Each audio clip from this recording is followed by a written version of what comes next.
Shalom tout le monde, merci de nous avoir retrouvés pour ce bête midrash virtuel. Alors, on va continuer aujourd'hui, on va parler, c'est pas qu'on va continuer, mais on va parler d'un autre topic qui correspond aussi à la paracha de la semaine, paracha Trouma, qui parle du tabernacle, et donc qui dit tabernacle dit temple, et qui dit temple dit je suis le temple du Saint-Esprit. D'accord? Alors, on voit dans Exode 25:8, il est dit et ils me feront un sanctuaire et j'habiterai au milieu d'eux. Ve'aselu migdash ve'shachanti betocham. Le mot shachanti, ça vient de shachan, c'est-à-dire qui signifie loger, demeurer, reposer. Et là, c'est la racine du mot mishkan, qui est construit donc avec cette racine, comme également le mot shrina, la présence divine, qui est formée de la même racine. Donc, si on voit ce qu'on vient de lire, là, j'habiterai, c'est-à-dire qu'en fait, je demeurerai, ma shrina demeurera au milieu de vous. C'est-à-dire qu'en fait, ils feront pour moi un sanctuaire, charenterai, je demeurerai, je tabernaclerai au milieu d'eux. Et en fait, donc, on comprend que c'est pas un concept du Nouveau Testament, ça a toujours été la pensée de Dieu. Le mot milieu, betocham, ça vient d'une racine qui signifie donc entre, au milieu, parmi, dans l'intérieur, entremelacer, faire partie, ok? Donc en fait, ça nous montre bien que c'est bien au milieu de nous, au milieu du peuple, au centre du cœur qu'Hachem désire habiter. Il a toujours été prévu, depuis le début, que nos cœurs deviendraient le temple du roi HaKodesh, de la Shrina. C'est pas quelque chose de nouveau. Déjà, on pose des bases, c'est que la Brit Hadasha fait référence à la paracha Trouma. Parce que Hachem a le désir de nous honorer de sa présence, comme quand il était au Gan Eden où il aimait converser avec Adam. Et donc, il veut être au milieu de son peuple, dans notre cœur. Ça a toujours été sa volonté, faire du cœur de ses enfants un sanctuaire saint pour abriter sa présence. Et on voit donc dans ce 1 Corinthiens 3,16, le verset qui fait référence à ça, « Ne savez-vous pas que vous êtes le temple de Dieu et que l'Esprit de Dieu habite en vous ?» Ou dans Éphésiens 3,17, « De sorte que le Messie habite par la foi dans vos cœurs. » Donc en fait, ce Mishkan, quand on l'étudie, et ça je vous recommande l'étude qui est faite dans l'étude de la Yeshiva sur la Parashat Trouma, ça nous donne un aperçu du cœur dans lequel Yeshua veut habiter, Yeshua la Shrina veut habiter. Il est venu tabernacler au milieu de nous. C'est-à-dire qu'en fait, on le retrouve dans le verset de Jean, qui dit « Au commencement était la parole était avec Dieu, et la parole était Dieu. Et la parole devenue chair, elle a habité », c'est le même mot qui en grec fait référence à la façon dont la Septante a traduit le mot dans la Parashat Trouma. Et nous avons vu sa gloire, une gloire comme celle du Fils unique venu du Père, pleine de grâce et de vérité. Maintenant, on va reprendre la traduction du Targum, d'accord, qui nous donne, dans Exode, toujours le même verset, qui nous dit « Et qu'ils construisent un sanctuaire pour mon nom, afin que je fasse habiter ma shrina parmi eux. » Donc il confirme. Autrement dit, qu'il me façonne un sanctuaire, afin que ma présence divine, la shrina, puisse se révéler et demeurer en eux. Puisse se révéler et demeurer en eux. Donc le Mishkan extérieur, c'est le modèle du Mishkan intérieur. Qu'est-ce que le Mishkan représente? Le lieu où la lumière divine descend. C'est là où nos vases sont faits pour le recevoir. Nous sommes appelés à abriter la Shrina. Donc le Zohar insiste et il dit que la construction du Mikdash, du sanctuaire par Israël, attire la Shrina. Pas parce que Dieu manque de quelque chose, mais parce qu'en fait, quand nous créons une action, nous créons un vase pour recevoir une lumière, une révélation. Chaque chose que nous faisons, chaque mitzvah, chaque acte de chesed, de purification de nos midot, de notre caractère, ça construit un récipient où la shrina peut résider. Donc il désire habiter en nous, dans chacun d'entre nous et en nous tous. D'accord? Puisqu'on voit que c'est au pluriel également. Dans Exode 8, 25-8, il dit « Ils feront à sous, au pluriel, pour moi un mikdash et j'habiterai. » Donc le peuple tout entier est appelé à construire ce Mishkan, c'est pour ça que c'est dit, et ils feront à sous. C'est-à-dire que tout le monde est appelé à construire le lieu où il veut résider. Chacun des membres du corps font partie d'un corps qui doivent apporter leurs dons, leur vie pour la construction de ce corps. Donc, comme il est dit, qu'ils me construisent un espace de sainteté afin que ma présence divine puisse se revêtir et habiter au cœur même d'Israël. Donc, ça nous dit que pour pouvoir abriter cette shrina, cette sainte présence de Dieu, nous avons donc un tikkun, une réparation personnelle, et un tikkun général, c'est-à-dire une réparation globale. Comme il est dit dans Romains 8, 19, aussi la création attend-elle avec un ardent désir la révélation des fils de Dieu. Et plus loin dans le verset 29, il dit « Car ceux qu'il a connus d'avance, il les a aussi prédestinés à être semblables à l'image de son Fils, c'est-à-dire afin que son Fils fût le premier d'entre plusieurs frères. » Nous devons être semblables à l'image de Dieu, c'est-à-dire être semblables à sa nature divine. Alors le Zohar nous dit que quand Israël construit en bas, c'est-à-dire quand il prépare de quoi faire un vase, avec des intentions, des actes, des mitzvot et tout, la lumière s'unifie en haut. Donc on parle de réveil d'en bas, d'éveil d'en bas qui provoque un éveil d'en haut. On a abordé plusieurs fois ce sujet. Chaque parole ou pensée ou acte, ça construit ou ça détruit un récipient, un vase. Mais en fait, la shrina, elle ne s'éloigne jamais complètement. Une fois qu'on a reçu la shrina, on l'a reçue, mais elle peut être révélée ou cachée. Elle ne peut pas être dévoilée, alors que il nous faut construire un vase pour dévoiler la shrina. Mais tout dépend de nos actions. Alors le Baal Shem Tov enseigne, il dit que la sainteté, elle ne dépend pas du lieu, mais de la conscience, de l'intention, de la conscience. Quand une personne agit avec chesed, c'est-à-dire miséricorde, joie, intention pure, elle transforme son cœur en un sanctuaire. Et quand elle agit comme ça, ce qui fait que chaque acte de mitzvah, de chesed, de purification des midot, ça construit un récipient où la shrina peut non seulement résider, mais se dévoiler et donc être un témoin de Dieu sur terre. Alors, on comprend qu'il veut habiter en nous par sa shrina, mais sous quelles conditions? Parce que c'est facile de dire « je suis le temple du Saint-Esprit ». On nous dit toujours « nous sommes le temple du Saint-Esprit ». Ok, mais quelles sont les conditions à remplir? Quel est le cahier des charges? Exode 25.2 nous dit « Parle aux enfants d'Israël afin qu'ils m'apportent une offrande de la part de tous ceux dont le cœur est disposé.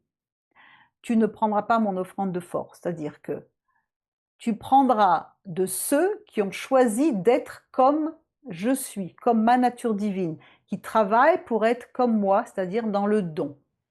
Donc prenez pour moi une offrande, donnée pour le ciel.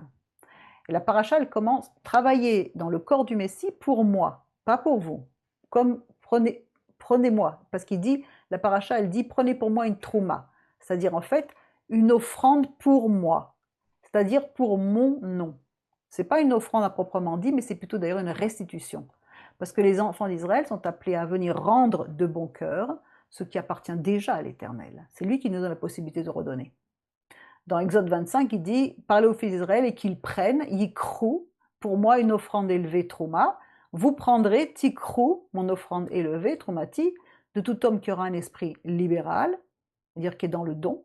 Et c'est ici la trouma que vous prendrez, tikrou, de l'or, de l'argent, de l'airain. » Le mot trouma, c'est employé 3 fois dans ce verset, et ça veut dire, ça vient d'une racine qui veut dire une offrande élevée, comme une contribution, quelque chose, ça vient de la racine roum, qui veut dire élevé, exalté, puissant, c'est-à-dire qu'en fait, il est question ici d'élévation spirituelle. Cette offrande élève celui qui la donne. Alors il devient alors apte à créer le vase pour héberger la shrina et la dévoiler. Parce qu'il existe une loi spirituelle, c'est que quand qui se rassemble, s'assemble.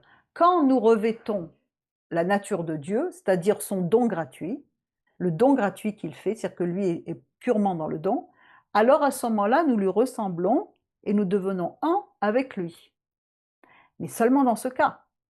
Seulement dans ce cas, la shrina peut se dévoiler. Sinon, on reste dans la division, dans le pérout, on est dans le pérout, c'est-à-dire qu'en fait, on est divisé loin de lui. Parce que quand on n'a pas la même nature ou les mêmes aspirations que quelqu'un, on n'est pas un avec lui. Quand on a les mêmes aspirations et qu'on a les mêmes goûts et qu'on a les mêmes choses, eh bien là, on devient un. Donc c'est ce qu'enseigne toute la Torah et toute la Brit Hadasha, comment lui ressembler. Regardez tous les commandements relatifs à la façon dont nous devons nous conduire les uns vis-à-vis des autres. On a vu la paracha Mishpatim, où là, ce ne sont que des commandements de réparation les uns avec les autres. Bon, ça allait encore plus loin que ça, on a parlé des Gilgolim et toutes ces choses, mais là, on voit que pareil, dans la Brit Hadasha, ce n'est que comment est-ce qu'on peut se comporter les uns avec les autres et réparer notre cœur. Et les lettres du mot Trouma, ça peut former la lettre Mem, dont la valeur est 40, et le mot Torah. La Torah, 40, parce que la Torah a été donnée en 40 jours, qui est d'ailleurs aussi comme le fœtus, on dit que le fœtus reçoit sa neshama à partir de 40 jours. Et qu'est-ce que c'est que la neshama? C'est le vrai moi, c'est qui je suis rattaché à Dieu, celui qui est rattaché au divin et qui est notre véritable essence, dans la joie. Comme c'est rattaché au divin, on est automatiquement dans la joie, dans le don, l'amour, le partage, le pardon, toutes ces choses-là. Toutes ces choses-là, c'est quand on est relié, attaché à Dieu. Quand on est rattaché à notre nefesh, notre âme animale, c'est la tristesse, c'est la jalousie, c'est la colère, c'est l'amertume, c'est toutes ces choses-là. Donc la Torah nous dit aussi que, la tradition nous dit aussi que la Torah a été donnée à ceux qui mangent la trouma. C'est-à-dire qu'en fait, le Midrash raconte que ceux qui étaient dans le désert, quand ils avaient la manne, ils n'avaient pas besoin de travailler pour gagner leur pain, parce que c'était pourvu quotidiennement. De même, les Kohanim n'avaient pas besoin de travailler car leurs besoins étaient pourvus par la trouma. C'est pour cela que le verset dit qu'ils prennent pour moi une offrande élevée. Ça peut être interprété de cette façon-là. Celui qui étudie la Torah, c'est comme s'il m'avait avec lui. La Torah m'appartient, vous l'avez reçue, prenez-moi avec. Qui me prennent pour moi, c'est-à-dire pour mon nom. Autrement dit, si on prend ou si on donne, d'accord, dans ce cas-là, qu'ils prennent pour moi une offrande, mais s'ils disent qu'ils m'apportent une offrande, on peut très bien apporter une offrande, mais sans construire rien du tout. C'est-à-dire qu'en fait, qu'est-ce que c'est qui bâtit réellement? C'est pas l'objet qui est donné, mais c'est l'orientation, l'intention, la kavana. L'ishmi, c'est pour le ciel, pour la présence de Dieu. C'est-à-dire qu'en fait, on vient rendre à Dieu ce qu'il nous a donné gratuitement. Donc on est dans le don en rendant à ce qui lui appartient, alors qu'on l'a reçu nous-mêmes. Si vous regardez encore tous les commandements de la Brit Hadasha, c'est que comment purifier son cœur pour faire un vase, pour abriter la Shrina et qu'elle puisse se dévoiler, pour s'aimer, aimer son prochain. Parce que si nous sommes un même corps, on doit fonctionner tous ensemble. Là, à ce moment-là, on devient le temple du Saint-Esprit. C'est-à-dire qu'en fait, c'est un potentiel, c'est un but à atteindre. C'est pas un fait acquis. C'est-à-dire qu'on a le potentiel d'abriter la Shrina, mais si nous agissons comme lui agit. Sinon, on s'éloigne et la Shrina se cache en nous. Elle ne peut pas se dévoiler dans un vase qui n'est pas propre. La construction du sanctuaire, elle s'enracine donc dans une générosité volontaire, dans un mouvement du cœur. Il ne s'agit pas de donner pour l'honneur, ni pour être vu, il s'agit de donner pour le ciel. C'est-à-dire pour s'attacher à la source de lumière, ressembler au Créateur qui donne sans attendre rien, quoi que ce soit. Alors quand on agit de cette façon-là, quand on aime l'autre sans chercher à gagner, à recevoir, prendre ou se glorifier aux dépens de l'autre, là on commence à construire un vase qui va permettre à la Shrina qui est là en potentiel de se dévoiler en nous. Et donc dans cette perspective, l'essentiel c'est la bonne volonté, l'esprit libéral, c'est-à-dire un désir qui est orienté vers le bien. Une société qui veut bâtir a besoin de cette bonne volonté comme d'un air vital. Il faudrait même l'enseigner dès l'enfance, apprendre à vivre avec une intention bienveillante, à consoler, à réconcilier, à soutenir quelqu'un qui est dans le besoin, à s'occuper les uns des autres, comment arriver à comprendre les besoins de l'autre. Alors qu'en fait aujourd'hui, on ne s'occupe que de soi et de ses besoins, même dans le corps du Messie, malheureusement. Pas toujours, mais très souvent. Donc les sages nous disent, celui qui donne de la tzedaka aux pauvres reçoit des bénédictions. Mais celui qui offre en plus un visage lumineux, un sourire, un respect de la personne, une dignité, un encouragement, il reçoit davantage encore. Parce que ce n'est pas l'argent qui est important, c'est la restauration de l'âme du prochain qui est encore plus importante. Donc on ne va pas donner une aumône avec condescendance, ou bien juste parce qu'on doit le faire, on va faire en sorte de comprendre et d'amener cette personne à se restaurer. D'ailleurs, on dit, pour ça qu'on dit que la plus grande des mitzvahs, c'est pas de donner de l'argent, mais c'est de donner du travail à quelqu'un. Comme ça, il peut se débrouiller tout seul. Donc en fait, la clé kabbalistique du Mishkan, c'est le concept de lumière et de vase, or vekelim. c'est-à-dire la lumière et les vases. La lumière, c'est l'abondance, la vitalité, c'est le bien que le Créateur donne sans cesse. Et le récipient, le vase, c'est notre capacité à recevoir, à contenir, à transformer. Parce que Dieu ne refuse absolument pas la lumière, au contraire, il donne tout le temps. Mais parfois, nous avons des récipients fissurés. L'impatience, hein, la dureté, la jalousie, l'orgueil, la colère. Alors là, la lumière ne peut pas s'installer. Et là où la lumière ne réside pas, la confusion s'invite. C'est pourquoi le verset dit « Faites-moi un sanctuaire, un mikdash. Faites-moi un réceptacle, un espace intérieur où ma shrina peut demeurer et se dévoiler. » Et donc les sages ont formulé avec une phrase qui est une loi donc de l'âme, hein, c'est que si l'Éternel ne bâtit la maison, ceux qui la bâtissent peinent en vain, dans Psaume 127. Une maison peut être magnifique et pourtant fragile si elle n'est pas une demeure de sainteté. Car le vrai béton spirituel, ça s'appelle pas une pierre, ça s'appelle Gdusha, la sainteté. On construit notre maison avec la Gdusha. La Shrina, c'est une lumière qui réside, qui shochen, d'accord, elle habite, elle tabernacle. Une lumière qui réside à l'intérieur des récipients, qui fait que tout va bien, que tout est béni par cette lumière. D'ailleurs, regardez le mot or, lumière, Aleph Vav Resh, c'est le Aleph symbolise la lumière supérieure du Alouf Haolam, du chef du monde. Le Resh, lui, il va symboliser, la dernière lettre va symboliser le lieu qui est vide en attente de recevoir. Et le Vav, c'est la lumière de la connexion. C'est-à-dire qu'en fait, la lumière se relie à l'espace vide par le Vav. Et le Vav, sur l'arbre séphirotique, est appelé encore le Fils. Donc, Zérampin ou le Fils. Donc, par le Fils, on peut recevoir cette lumière d'en haut. Mais selon un canal propre, encore une fois. C'est par la circoncision du cœur opérée par la tchouva, qui a été offerte par le Fils, qu'on peut devenir ce canal qui va permettre à la shrina de venir nous remplir, de venir remplir l'espace. Et alors de bénir tout le corps. Parce que si moi je me remplis de lumière, tu te remplis de lumière et se remplit de lumière, on a un corps entier qui se remplit de lumière. Mais tant qu'on ne lui ressemble pas, il ne va pas s'installer. 2 Corinthiens 2,15 nous dit également « Nous sommes en effet pour Dieu la bonne odeur du Messie, parmi ceux qui sont sauvés, parmi ceux qui périssent. » Qu'est-ce que c'est que la bonne odeur du Messie? Le Zohar nous dit « Quand on fait un tikkun ou des tikkunim, à chaque fois, on dégage une bonne odeur. » Et c'est ce que nous faisons. Quand on corrige nos cœurs, et la circoncision des cœurs nous a été donnée pour ça, à chaque fois on déclenche une bonne odeur. C'est comme si on offrait des roses à l'Éternel. De petit à petit, on sent de mieux en mieux, on sent bon de mieux en mieux. Mais si nous sommes encore dans les mauvaises midotes qui sont décrites, par exemple dans Matthieu ou dans Galates, car c'est du cœur que viennent les mauvaises pensées, les meurtres, les adultères, les impudicités, les vols, les faux témoignages, les calomnies, à qui il s'adresse? Il s'adresse à des gens nés de nouveau, qui ont encore toutes ces mauvaises odeurs dans le cœur. Eh bien, à ce moment-là, on ne remplit pas les conditions pour héberger la shrina. Il ne faut pas se leurrer. Si on a des exemples concrets, si on veut donner des exemples concrets, les mauvaises pensées, qu'est-ce que ça pourrait être, par exemple? Nourrir des scénarios de vengeance vis-à-vis de quelqu'un, se réjouir intérieurement du malheur de l'autre, entretenir une jalousie constante vis-à-vis de notre personne, imaginer des situations où on rabaisse quelqu'un, où on se venge, où on lui fait ce qu'il nous a fait. Et ce qui commence dans l'imaginaire, ça peut terminer en action. Dans les meurtres, au-delà du sens littéral, on peut dire détruire la dignité ou la réputation de quelqu'un, humilier quelqu'un en public, ça c'est considéré comme un meurtre. Harceler moralement jusqu'à briser quelqu'un, encourager la haine ou la violence dans un groupe.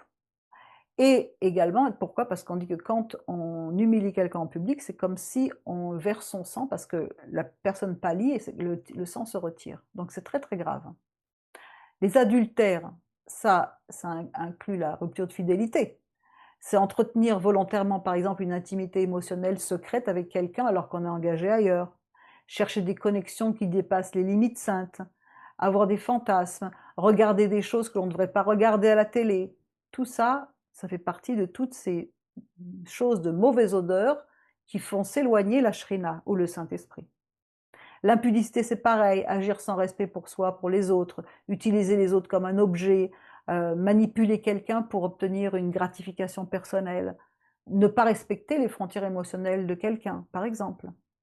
Le vol, c'est pareil, qu'est-ce que ça peut être? C'est prendre le crédit de quelqu'un, le travail de quelqu'un, profiter d'une erreur pour avoir un avantage juste, manipuler pour obtenir quelque chose qui ne nous appartient pas, etc., etc. Faux témoignage, mentir, exagérer ou déformer une histoire pour discréditer quelqu'un ou pour se glorifier, donner une version biaisée dans un conflit pour paraître innocent, propager des rumeurs non vérifiées, etc. Calomnie, c'est pareil, la lashon hara, toutes ces choses. Parler mal d'une personne derrière son dos, ça fait partir la shrina, ça fait partir le Saint-Esprit. Partager des informations vraies mais humiliantes, sans aucune nécessité. Créer une mauvaise image d'une personne par des insinuations. Tout ça, ça fait fuir le Saint-Esprit. C'est pour cela que la parole nous dit qu'ils apporteront de l'or, de l'argent, du cuivre. La Torah, elle mentionne l'or, l'argent et le cuivre parce que ce sont précisément des zones où l'homme tombe souvent. L'argent, l'honneur et la convoitise. La sagesse, c'est de ne pas nier ces choses-là, mais au contraire de les élever en offrande à l'Éternel. C'est-à-dire transformer les forces qui vont nous faire chuter en matériaux de construction du sanctuaire. Utiliser l'argent pour la tzedaka, pour soutenir les pauvres, les veuves, les orphelins, les malades, faire de l'or une menorah qui éclaire, et toutes ces choses-là. Et d'ailleurs, la tradition rappelle que beaucoup de biens, beaucoup de soucis. C'est-à-dire que la poursuite de l'argent pour l'argent n'apporte pas nécessairement le bonheur, bien entendu. Mais par contre, l'argent sanctifié, donné, élevé, utilisé pour le bien, ça devient une source de lumière. Alors, allez voir la vidéo qu'on a fait sur la Parnassa, sur vous avez reçu gratuitement, donné gratuitement. Il n'est pas question de... C'est une très mauvaise interprétation. Allez revoir cette vidéo qui parle de l'argent, la Parnassa. Alors, les fondations profondes, ce sont donc nos midotes, nos traits de caractère. Plus le bâtiment doit être haut, plus les fondations doivent être profondes. Et le peuple d'Israël, justement, porte ce potentiel de construction spirituelle, s'attacher à Dieu par la Torah. Donc ça exige des fondations solides, les midot, qui sont des traits de caractère. En fait, pour pouvoir s'élever, il faut qu'on corrige nos traits de caractère. Parce que sinon, sans rectification de nos mauvaises midot, tout l'édifice peut s'effondrer. Et il n'y a pas de shrina qui est abrité, on n'est pas le temple du Saint-Esprit. Et au sommet de tous ces traits de caractère que l'on doit cultiver, c'est l'humilité. Reconnaître que tout vient de Dieu. La Torah est comparée à de l'eau. L'eau, ça descend à l'endroit le plus bas. Le plus bas, c'est celui qui est le plus humble. Qui c'est qui a reçu la Torah? Moshe, qui était l'homme le plus humble. Et quand on est dans une situation où on ne recherche pas l'honneur, les titres, ni la reconnaissance, mais qu'on fait son travail pour Dieu, gratuitement, alors l'honneur nous court après. On ne peut pas y échapper, car c'est Dieu qui nous élève nous-mêmes. Alors il dit dans Exode 25, 9, il dit « Selon tout ce que je te montre, otra », il dit « Tout ce que je te montre, le modèle du tabernacle et le modèle de tous les ustensiles, vous le ferez. » Dans le verset, le mot que je te montre, ça devrait être « lecha », je te montre à toi, mais là c'est « toi », je te montre toi, otra. Ça désigne un complément d'objet direct, et la traduction interprète et elle dit qu'en fait, comme tout ce que je montre, c'est-à-dire toi, l'édifice idéal que je veux que l'on me construise, c'est que je veux te montrer toi. Je te montre toi aux enfants d'Israël, voici le Mishkan que vous devez me construire. Et Moshe, qui devait être le modèle humain du Mishkan, c'était un modèle de sainteté, un homme de Dieu, modèle d'humilité. Or, Moshe, nombre 12, était un homme très humble, plus que tout autre sur la terre, comparaissant dans la présence de Dieu comme aucun autre homme ne l'avait jamais fait, prophète inégalable. Il est dit, il ne s'est plus levé en Israël de prophète tel que Moshe, que l'Éternel est connu face à face. Et cela nous introduit vers le modèle d'humilité totale. Zacharie 9, le Mashiach, soit transporté d'allégresse, fille de Sion, pousse des cris de joie, fille de Jérusalem, voici ton roi vient à toi, il est juste et victorieux, il est humble et monté sur un âne le petit ânesse. Donc il faut travailler à notre salut. Et le salut, dans la Brit Hadasha, ça ne signifie pas être sauvé de l'enfer. Dieu ne nous a pas créés pour nous envoyer en enfer toutes les 5 minutes. Non, il veut nous aider à nous sauver de notre propre cœur. Il veut nous aider à transformer notre cœur pour qu'on puisse véritablement devenir le Mikdash, le sanctuaire dans lequel il va abriter sa Shrina qui va se dévoiler. Donc, qu'est-ce que c'est que le Tikkun Amidot? Qu'est-ce que c'est que la réparation des Midot? Je vous renvoie à notre formation Tikkun Amidot. Tikkun HaNefesh, pardon, la formation Tikkun HaNefesh sur le site où on apprend justement à travailler sur ces midotes. On apprend également quelle est l'essence de notre prénom, on apprend qui nous sommes, on apprend quel élément on est ancré, qu'est-ce qu'on doit corriger, etc. Parce que c'est essentiel de travailler à cette sanctification, sans laquelle personne ne verra le Seigneur. Le Tikkun, ça veut dire réparation, une rectification, et midot, c'est les traits de caractère ou les dispositions du cœur. Les conflits les plus destructeurs, notamment la colère, détruisent notre vrai moi. La tradition enseigne que les midot s'enracinent dans la pensée, c'est-à-dire que si la pensée est juste, les midot se redressent. Si la pensée est tordue, les midot deviennent destructrices. Quand l'homme sait que rien n'arrive sans la providence, la colère et la jalousie se dissolvent, parce que tout vient de lui. Donc, dans la pensée juive, c'est que le problème principal, c'est pas seulement l'acte extérieur, mais c'est la racine intérieure. L'émotion ou le trait qui conduit à l'acte ou qui produit l'acte. Le verset dit, car c'est du cœur que viennent les mauvaises pensées, les meurtres, les adultères, les impudicités, les vols, les faux témoignages. Donc, si on reprend de nouveau les mauvaises pensées, ça va être l'amida de jalousie. C'est-à-dire qu'une imagination qui n'est non maîtrisée. La racine, ça peut être un ressentiment, un désir de domination, ne pas être satisfait de ce qu'on a. Et sinon, ça peut être qu'est-ce qu'on doit donc travailler cette pensée et de chercher la racine, extirper la racine avant qu'elle devienne une action. Il faut transformer par exemple la jalousie en une admiration pour la personne, bénir le bien de l'autre. C'est comme ça qu'on va rectifier notre jalousie. Tous les meurtres, encore une fois, les sages disent que celui qui se met en colère, il détruit. Même symboliquement. Comment est-ce qu'on peut faire le tikkun? Ralentir la réaction, développer la patience, comprendre d'où vient cette racine de colère, elle est activée par quoi? Pourquoi est-ce que ça me met en colère? Quelle est la raison? Quelles sont les pensées? L'adultère, c'est pareil, c'est un désir qui est non discipliné. C'est une recherche de nouveauté, de sans barrière. Donc, il faut développer la loyauté, il faut sanctifier le regard, il faut mettre des limites. L'impudicité, c'est pareil, c'est une absence de limites. Alors, il faut renforcer la capacité de dire non. Il faut mettre de la gvoura, il faut créer des frontières. Il y a tout ce travail à faire, on est obligé de commencer à travailler sérieusement sur nous. Le vol, l'avidité par exemple, c'est un manque de satisfaction intérieure. Qu'est-ce qu'il faut quand on est dans cette mauvaise mida? Il faut cultiver la gratitude, la confiance. Le témoignage, c'est quoi? C'est un faux témoignage, c'est qu'on a besoin d'image ou d'ego pour soi-même. Parce qu'un faux témoignage, ça vient d'une racine parfois où on a peur de perdre son statut. Donc il faut cultiver l'amour de la vérité, l'humilité. Calomnie, c'est pareil, on a un manque de maîtrise de la parole. La lachon hara, ça révèle l'état de notre cœur. Il faut donc commencer à parler pour construire et pas pour détruire. Donc la parole nous dit, je résiderai parmi eux. Le but ultime de ce verset, c'est « ils me feront un sanctuaire, je résiderai parmi eux ». Parmi eux et non en lui. C'est-à-dire que la présence divine réside dans chacun. Lorsque le cœur est généreux, lorsque la volonté est bonne, lorsque les relations sont bâties sur le chesed, la maîtrise, la miséricorde, alors chacun devient un mishkan vivant. Et il faut vraiment apprendre cela, l'intégrer, l'enseigner. La nature brute de l'ego, ça conduit à la fierté, à la convoitise, à la parole destructrice. Alors que la sainteté, elle se construit par le travail, par l'étude, par la discipline intérieure. Et lorsque nous bâtissons ainsi, la paix peut s'étendre à l'intérieur et à l'extérieur. Donc tout ce que nous devons apprendre, c'est que tous les retrécissements, toutes les limitations qu'on peut se faire, ça vient du côté de la créature, pas le créateur. Le créateur, lui, il est large. Du côté du créateur, il ne fait que donner le bien. Mais si moi je ne reçois pas le bien, je me retourne en son contraire. Donc c'est ce qu'on voit dans le monde, il n'y a pas de réparation des vases, il n'y a pas de préparation et d'action correcte, il n'y a pas de construction, puisqu'on pense qu'à soi. C'est pour ça qu'il est dit, si l'Éternel bâtit la maison, ceux qui la bâtissent peinent en vain, parce que cette maison va s'écrouler. Et là où il n'y a pas cette résidence de la shrina, et encore une fois, la maison, c'est pas un palais, hein, c'est un lieu de sainteté où la lumière veut résider, alors si l'Éternel bâtit la maison, ceux qui la bâtissent peinent en vain, et si l'Éternel garde la ville, le gardien veille en vain. C'est-à-dire que si le Saint béni soit-il ne garde pas cet endroit en nous va rester exposé.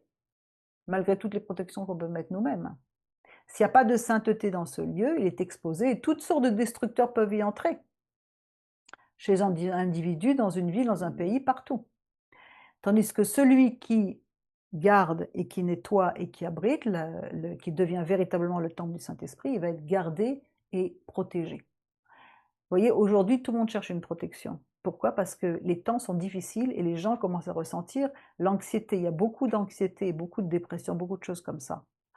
Par exemple, en Israël, depuis le 7 octobre, on a une recrudescence de prise de médicaments antidépresseurs. Parce que c'est effrayant, parce qu'il y a tellement eu de détresse depuis 2 ans, entre la guerre, entre le Liban, entre l'Iran, entre les otages, entre tout ça et tout, qu'on ne sait pas d'où va venir la prochaine détresse. On attend, tout le monde se prépare pour que l'Iran nous tape dessus encore une fois. Alors d'un côté, c'est effrayant, et les gens qui n'ont pas le vase nécessaire subissent cette pression, mais d'un autre côté, il est écrit, si tu vois une génération que les souffrances assaillent, attends-le, attends le Messie. Parce que ça veut dire, il est à la porte. Il y a tellement, tellement de souffrances, il commence, tellement de tribulations, qu'il est à la porte. C'est pour ça que s'il est à la porte, il faut l'attendre, mais il faut l'attendre en préparant un vase, pour pouvoir abriter la Shrina. C'est pourquoi tout doit être fondé sur la vérité, et comme un seul édifice. Donc, on apprend aussi toujours que, toujours dans les temps de descente, il faut commencer à remonter. On descend pour remonter. Mais on doit apprendre comment construire. Comment est-ce qu'on peut être ce temple du Saint-Esprit? Il faut enlever toutes les mauvaises racines, il faut désherber, il faut faire de la place, il faut faire un palais pour pouvoir recevoir cette lumière supérieure. Parce que il faut intérioriser tout ce concept, parce que la plupart du monde combat l'obscurité par une autre obscurité. C'est-à-dire, il m'a fait ça, je vais lui faire ça. Je vais me venger, je vais le frapper, je vais le tuer, je vais faire ceci. Je l'aime pas, je l'aime. Et toutes ces choses-là, c'est une obscurité contre une autre obscurité. C'est pas je cherche à me débarrasser de ça, je cherche à changer mon cœur pour pouvoir transformer les relations.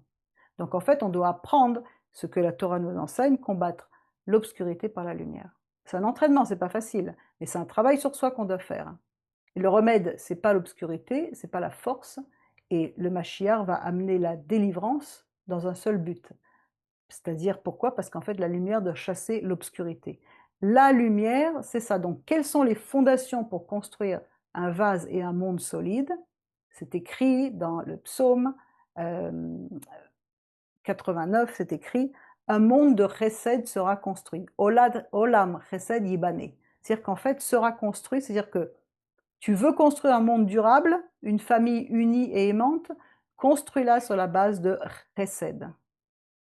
Olam chesed yibane. Le chesed, la miséricorde, l'amour, c'est la colle. C'est ça qui rend l'édifice solide, durable. C'est-à-dire, pense à qui est l'autre, aide ton prochain, aide ton conjoint, aide ton employé, aide ton voisin. Regarde les besoins de l'autre. Fais abstraction des tiens pour regarder les besoins de l'autre. Parce qu'à ce moment-là, tes besoins seront pourvus aussi. Parce que si jamais tu aides, tu seras aidé. Et nous sommes invités à reconstruire son corps pour parvenir à l'unité.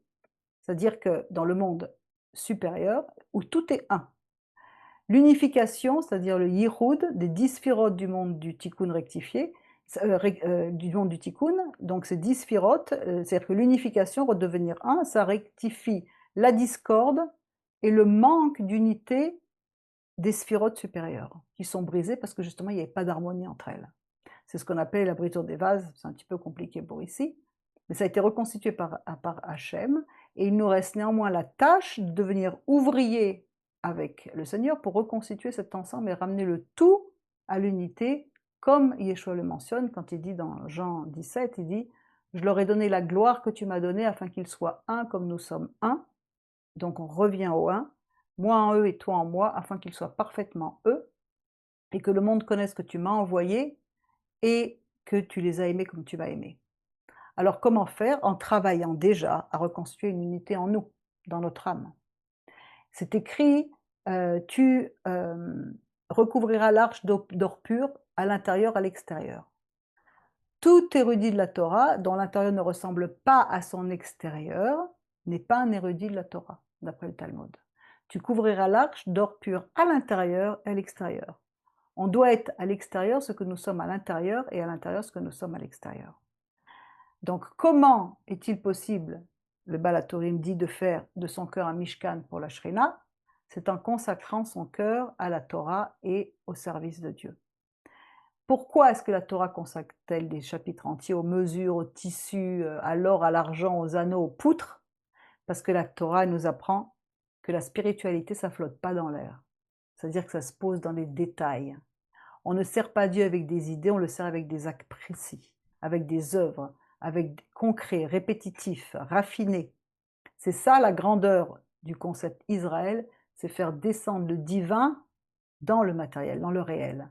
C'est exactement ce que veut dire une demeure dans les mondes inférieurs.